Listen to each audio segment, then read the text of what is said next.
दोस्तों आज हमारे पास एक ये मिक्सर ग्राइंडर रिपेयर होने के लिए आया है।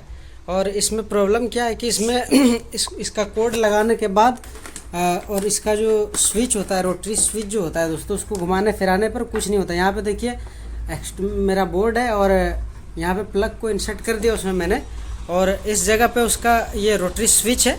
इसको मैं किसी भी तरह से घुमाऊँ लेकिन इसमें ये चल नहीं रहा है दोस्तों, ठीक है। तो आज इसी के बारे में बात करने वाले हैं, स्टेप बाय स्टेप देखेंगे दोस्तों क्या प्रॉब्लम आ सकती है। लेकिन ये बता देता हूँ मैं दोस्तों कि अगर ये वीडियो आपने पूरी देख लिया तो मिक्सर ग्राइंडर आप बहुत ही आसानी से रिपेयर कर पाओगे, चाहे जिस भी तरह का फॉल्ट हो।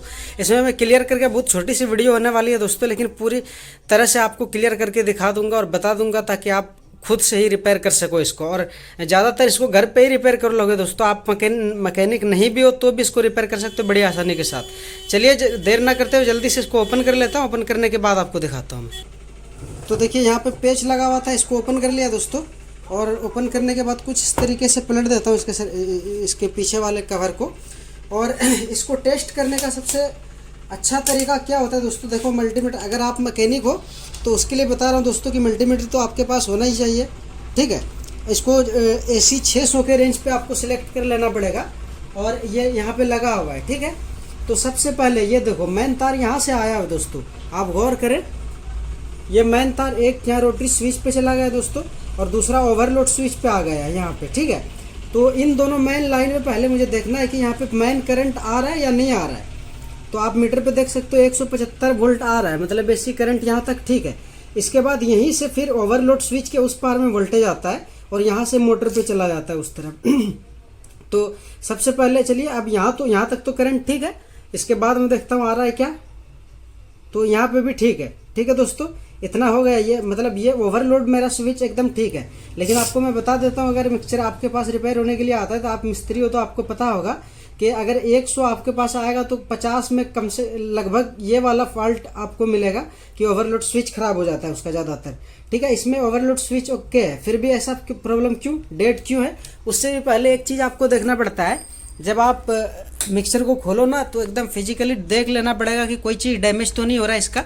मैं आपको दिखाने की कोशिश करता हूँ। कॉइल बिल्कुल जो है एकदम न्यू जैसा लग रहा है और आर्मेचर भी ठीक ठाक है। सबसे पहले कॉइल और आर्मेचर को देख लेना पड़ेगा कि कहीं ब्लैक तो नहीं हो गया है। तो मुझे एकदम बिल्कुल ठीक ठाक दिखाई दे रहा है, तो कॉइल पे मुझे डाउट बिल्कुल भी नहीं है, ठीक है। अब मैं आपको जो तरीका बताने वाला हूँ इससे आपको बहुत ही आसानी हो जाएगी इसको रिपेयर करने में। तो अब दूसरा तरीका क्या है दोस्तों, चलिए मल्टीमीटर पे यहाँ पे रोटरी स्विच पे वहाँ देखो यहाँ तक आ रहा है, ठीक है।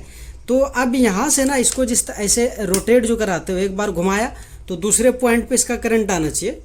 तो दूसरे पे नहीं है अभी दोस्तों, क्योंकि ये चाइना वाला है, हो सकता है दूसरी और एक बार घुमाने के बाद ये देखिए 175 वोल्ट है, मतलब मेन पे भी 175 वोल्ट है। और उसको जब रोटरी स्विच को मैंने घुमाया तो यहाँ पे भी ये देखिए 175 वोल्ट यहाँ पे भी आ रहा है। और दूसरे पे भी मैं देखता हूँ दोस्तों, दूसरे पे भी 175-77 वोल्ट है, इस पर भी उतना है, क्योंकि ये चाइना वाला है, इसमें कम बेस होने का कोई गुंजाइश, स्पीड कम बेस नहीं होगा दोस्तों, सब पे एक ही चलेगा। बस ऐसे ही समझाने के लिए ये रोटरी स्विच में 2-3 तार निकाल दिया है इसमें दोस्तों कॉइल में, ठीक है। चलिए, तो मतलब जब मेरा सारा चीज़ ओके है दोस्तों, तो अब क्या गड़बड़ी हो सकता है इसमें, तो चलिए मैं इसी पे आपको दिखाता हूँ।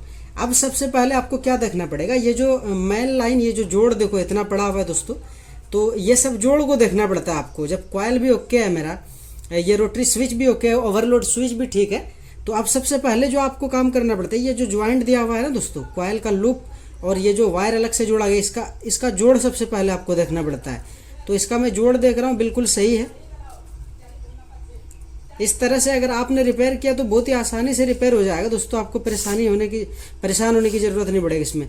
देखो ये वाला जोड़ भी ठीक है इसका, और मैं इसको देख लेता हूँ एक बार, तो ये वाला भी, ये देखो एकदम जोड़ ठीक ठाक है। ये मतलब हर एक जोड़ जो है ठीक ठाक है। अब एक जोड़ इस तरफ में बच जाता है दोस्तों, मैं इसको भी देख लेता हूँ। हालांकि बहुत ही गलत तरीके से ये वाला लूप को निकाला है दोस्तों, तो यहाँ पे जोड़ ये वाला भी ठीक ठाक है, ठीक है।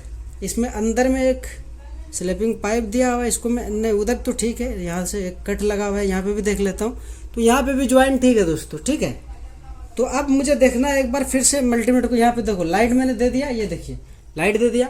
अब फिर से एक बार टेस्ट करता हूँ। यहाँ जो इसका जोड़ है, ये वाला का जोड़ जो यहाँ पे आया दोस्तों, यहाँ पे करंट आना चाहिए, उसके बाद यहाँ पे भी आना चाहिए, क्योंकि इसमें 2-3 जोड़ लगा हुआ है दोस्तों। चलिए, तो एक को मेन पे लगा लिया मैंने, और दूसरा यहाँ पे देखो करंट आ ही रहा है। इसके आगे देखता हूँ मैं, यहाँ पे भी करंट ठीक ठाक है दोस्तों। अब इस जगह पे देखता हूँ, ये देखो यहाँ पे कोई करंट नहीं है। इस जगह पे कोई, यहाँ देखो यहाँ तक तो आ रहा है करंट, लेकिन यहाँ पे कोई करंट नहीं है दोस्तों। इसका मतलब है ये वाला जोड़, ये जिस तरह से मैं हिला रहा हूँ, जैसे ही ये देखो यहाँ पे वाइब्रेट किया, अभी एक बार मशीन स्टार्ट हुआ है, मतलब ये वाला जोड़ में दिक्कत है दोस्तों, क्योंकि यहाँ पे करंट नहीं आ रहा है, यहाँ तक आ रहा है। ठीक है, यही जोड़ पे दिक्कत है। तो चलिए मैं इसको फटाफट से खोल लेता हूँ एक बार। इसको निकाल दिया मैंने और इसको खोलता हूँ अभी।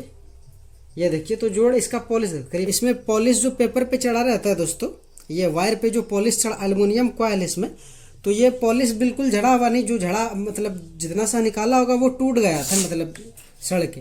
तो अब चलिए मैं इसको जल्दी से चास लेता हूँ, चास के जोड़ता हूँ, इसको जोड़ के आपको दिखाता हूँ कि ये काम कर रहा है या नहीं कर रहा है। इसको अच्छे से चास लिया दोस्तों मैंने, ठीक है। और अब इसमें मैं जोड़ देता हूँ इसको।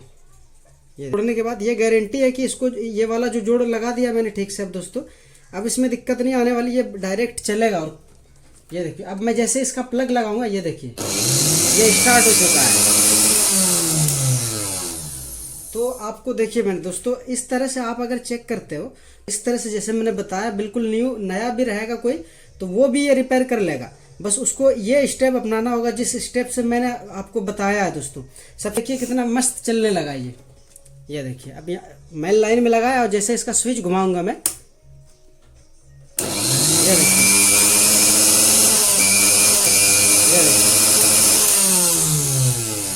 बिल्कुल बहुत ही बेहतरीन तरीके से चलना स्टार्ट हो गया दोस्तों।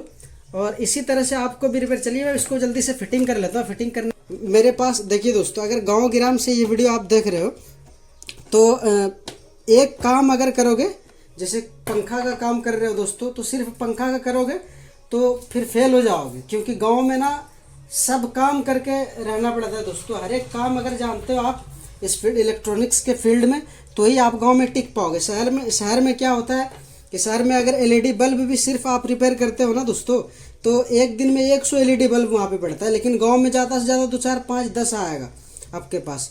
तो यहाँ पे सब तरह का काम करना पड़ेगा आपको दोस्तों, और वो सारा काम मैं आपको पूरी कोशिश करता हूँ सिखाने की दोस्तों।